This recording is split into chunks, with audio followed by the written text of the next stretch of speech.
So you've retired before the age of 65 and wondering, what are my health insurance options? Hi, I'm Kurt Nelson. I'm 53, almost 54 years old. My wife and I have been retired for almost 3 years, and we've learned a lot along the way. Prior to retirement, I spent 30 years in corporate America, working on continuous process improvement and lean manufacturing. Those things have given me a constant desire to optimize every situation, and that's hopefully what I'll bring to this channel, Leveling Up Retirement Now. So assuming that neither you or your wife are going back to work where you can get health insurance until the age of 65 when Medicare kicks in, what are your options? Today we're going to discuss the three main ones. COBRA, or extending your existing workplace insurance, health share plans, and finally, Affordable Care Act, or Obamacare as it's more commonly known. So COBRA is essentially overtaking your prior employer's health insurance plan, where you'll be footing 100% of the bill. In addition to that, you'll be paying a 2% administration fee. The benefits of this is that you continue to use your existing healthcare network and doctors. COBRA is available for any individual up to 18 months from the departure of their employment. Health share plans are typically faith-based and usually require signing a statement of faith. These are not insurance and therefore don't follow the same rules and regulations that health insurance plans do. These plans typically don't cover pre-existing conditions and typically require some period of time before they'll reimburse costs. The Affordable Care Act, or Obamacare as it's most commonly known, is the government's overhaul and orchestration of the private health insurance marketplace. Here, insurers can't charge more or reject for any pre-existing conditions. The cost of these plans can be, and usually are, subsidized by the government, depending on the size of your family and your modified adjusted gross income. The Affordable Care Act limits what a family can pay towards health insurance premiums, as long as you're within 400% of the federal poverty level.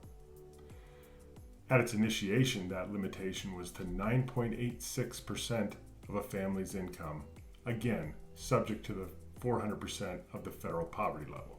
The amount of the subsidy is based on the second lowest cost silver plan in your area.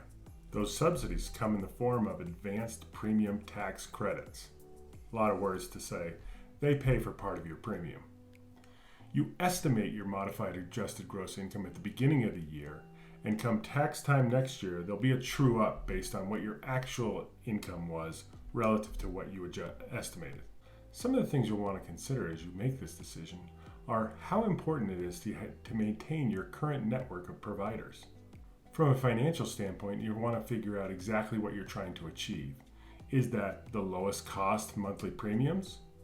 Is it limiting how much a healthcare event will cost in the form of deductibles? Or is it really just to protect your nest egg from a potential catastrophic event? As a quick summary, we'll go through some of the pros and cons of each plan. For COBRA, the benefit is you get to use your existing network of healthcare providers and no change. Some of the cons are it's limited to 18 months of coverage, and it's typically very expensive. When looking at the health share plans, they're typically less expensive and, based on where you sit, are faith-based. That can also be a con if you're not particularly interested in the faith-based sharing. These are also not insurance and likely don't cover pre-existing conditions.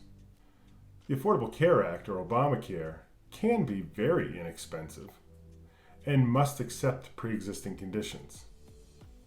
On the downside, there is often a complicated array of options when signing up. You may be wondering, what did me and my family do? Well, initially we started out on COBRA. That decision was made out of ignorance in the beginning, as I thought that the current year's income projected into next year's subsidies. In reality, it's the estimate of your current year for the current year's subsidies.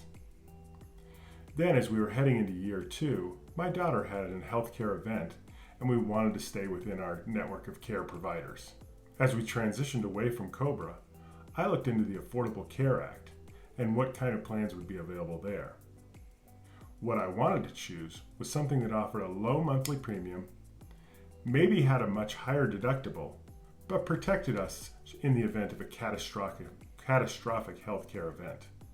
As such, we transitioned to a bronze healthcare plan within Kaiser Permanente.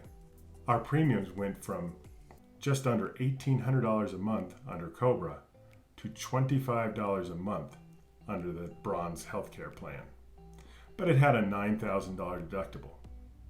And sure enough, a couple months into making that selection, my wife had a healthcare event where she needed to stay in the hospital for a couple days. Well, that quickly ate through our $9,000 deductible, obviously, but did exactly what I had designed in that it covered us against a more extensive healthcare bill. The bill would have been hundreds of thousands of dollars and ended up just capping out at our $9,000 max out of pocket per individual. When compared to what we were spending on Cobra, we saved at least $12,000 just compared to the Cobra healthcare premiums alone.